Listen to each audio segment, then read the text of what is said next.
Ralph Waldo Emerson once said, "A hero is no braver than an ordinary man, but he is braver 5 minutes longer." When I was younger, I found myself disagreeing with that sentiment. After all, every story I had read had been about some almost divinely chosen figure fighting with some sort of legendary weapon or chasing after some prophesized destiny. But as I've gotten older, the stories about ordinary people overcoming the extraordinary is what has moved me most in literature. And I think that is why I enjoyed Tress of the Emerald Sea more than any other Sanderson project I've read so far. I just finished Mistborn Era 1, the trilogy, and while I found the story fantastic, Tress feels uniquely special to me. And as I've reflected on it, I believe it's because of the way that Sanderson used all of his skill to pump new life into a story that feels in many ways like the fairy tales of old. Before reading the book, I learned that it was heavily inspired by The Princess Bride, and I knew based on that description alone that I was going to love Tress of the Emerald Sea, because The Princess Bride is one of my favorite movies of all time. But what makes Tress so special? After some thought, I came to a conclusion. It is because Tress is the true definition of heroism and reinstates how we should look at the notion of courage. To quote Emerson again, "What lies behind us and what lies before us are tiny matters compared to what lies within us." In this quote, Emerson brings attention to the power of introspection and self-discovery. I find fantasy a beautiful genre because while it can provide brilliant commentary on the horrors of our world, it can also inspire us to imagine what the world could be like if we as people could overcome our human nature and strive to be better. Tress embodies this idea of self-discovery multiple times throughout her journey. She begins as the antithesis of the traditional hero. Tress isn't born into power. She's not a secret princess or the subject of an ancient prophecy. She's just a girl who collects cups, washes windows, and lives in the middle of nowhere Diggins Point where nothing ever seems to change in her life. Everything about her existence is small, simple, and predictable, and most importantly, she likes that. She never expresses any longing for adventure or a desire for her world to become more interesting. Tress is satisfied being a nobody from nowhere. That is until Charlie, the Duke's disinherited son and the man she loves, is taken by this novel's secondary antagonist, a character referred to for 90% of this book simply as the Sorceress. The story is simple, but what makes it and Tress remarkable is that she isn't chosen to go on this journey. Rather, she decides to do it on her own. Unlike traditional heroes thrust into adventure by a divine fate calling to them, Tress steps into danger because she refuses to let someone she loves suffer, and nobody else will step up. Her motivation isn't glory or power, it's love and loyalty. She doesn't want to change the world, she just wants to save Charlie. But in doing so, and through her introspective nature, she changes or rather blossoms into becoming so much more than she ever believed herself capable of being. Further, Tress's story differs from tradition. While many fantasy heroes overcome obstacles with sheer strength, magic, willpower, Tress approaches dangers differently. Due to Tress's reflective nature, she's keenly aware of her limits, her skills, and her abilities, and she doesn't fight her way to victory. She understands that this is impossible for her. Instead, she observes, learns, adapts, and overcomes. And whether it's the navigation of the dangerous four seas or outsmarting pirates, Tress uses her intelligence and empathy to solve problems, gain supporters, and maintain peace, often choosing to de-escalate rather than to destroy. Some may find these moments unsatisfying. We are accustomed to combat from our protagonists in fantasy. However, from that, a new question arises. How do we weigh peaceful solutions against acts of valor in what we believe it means to be a hero? And further, should we readjust that weighting? In fantasy, funnily enough, I find that what we consider virtues in real life are often disliked by many readers regarding specific characters. For instance, who can honestly say that both Jon and Ned's characters in Game of Thrones, or I guess A Song of Ice and Fire, didn't cause them any frustration in their unwillingness to play the game due to oaths, honor, and justice? We all acknowledge that being righteous and honorable are desirable traits, and yet we sometimes grow frustrated with characters because they exude too much of it. I submit that kindness is another virtue that we are taught in theory to covet, Yet in practice, many of us are taught that the world squishes those who are too kind, and that a level of ruthlessness is necessary for success. I imagine that if we are honest with ourselves, we all probably admit to that reality being disgusting, but nonetheless true.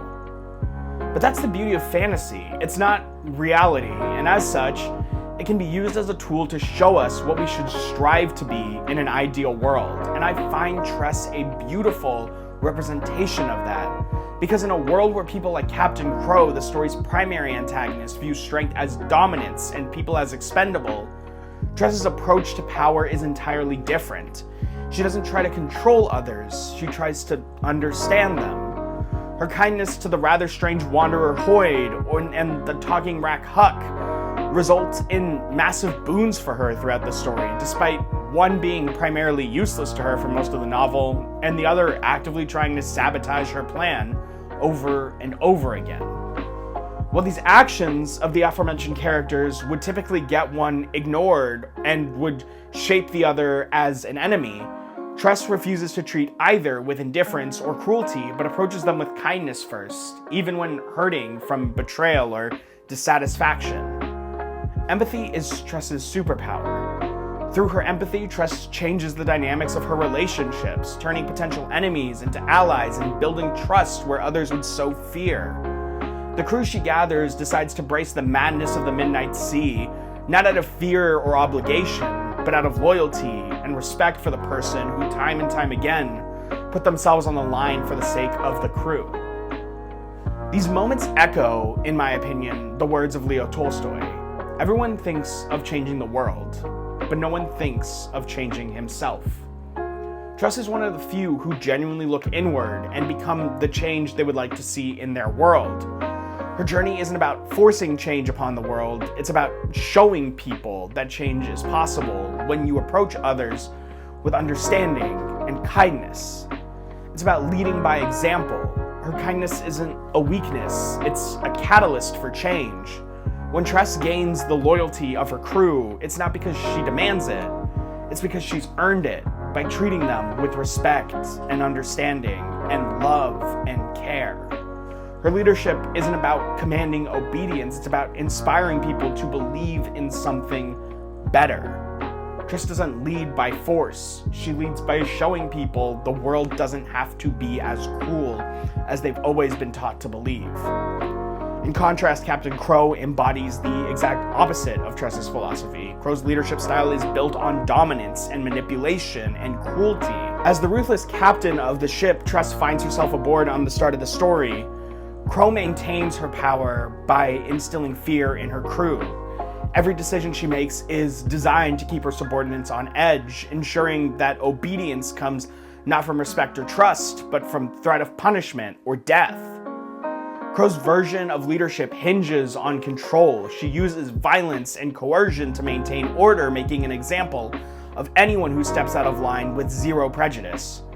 Her authority is maintained through intimidation, and her crew obeys because they fear the consequences of disobedience, not because they believe in her vision or trust her judgment or even want to be there at all.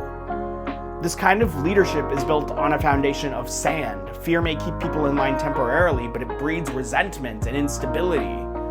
Crow's crew is loyal only as long as they are too afraid to question her authority, and the moment her grip weakens, that loyalty vanishes. And that's exactly what happens when Tress shows the crew that there's another way, one that values friendship and belonging.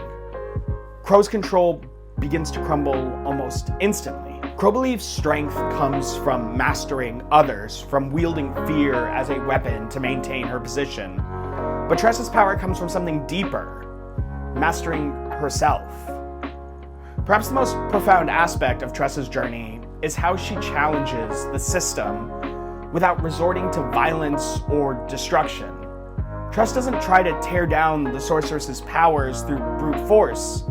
Instead, she challenges the very foundation of that power by refusing to play by the established rules.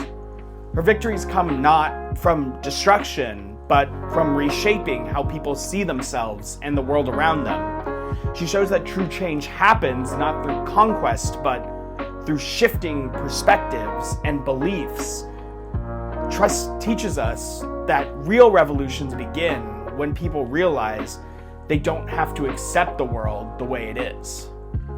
But why does all of this matter? Why is a story that affected me so deeply? Well, I don't know, it's hard to explain. I think that it's because lately I've been feeling like we've been living in bleak times, and as such, many of the stories of the modern era reflect that. The rise of the morally gray protagonist, the complex villain, and the evils of mankind are put on display constantly.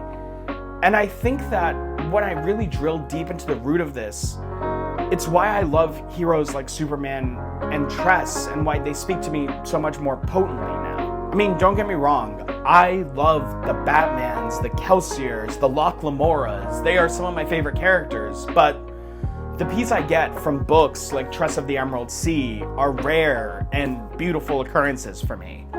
I feel that in a world that often glorifies strength and dominance, Tress's story offers a different version of heroism, one grounded in empathy, intellect, and quiet defiance. And it really made me think, in the spirit of fantasy, how beautiful the world could be if we were all a bit less like Captain Crow and more like Tress of the Emerald Sea.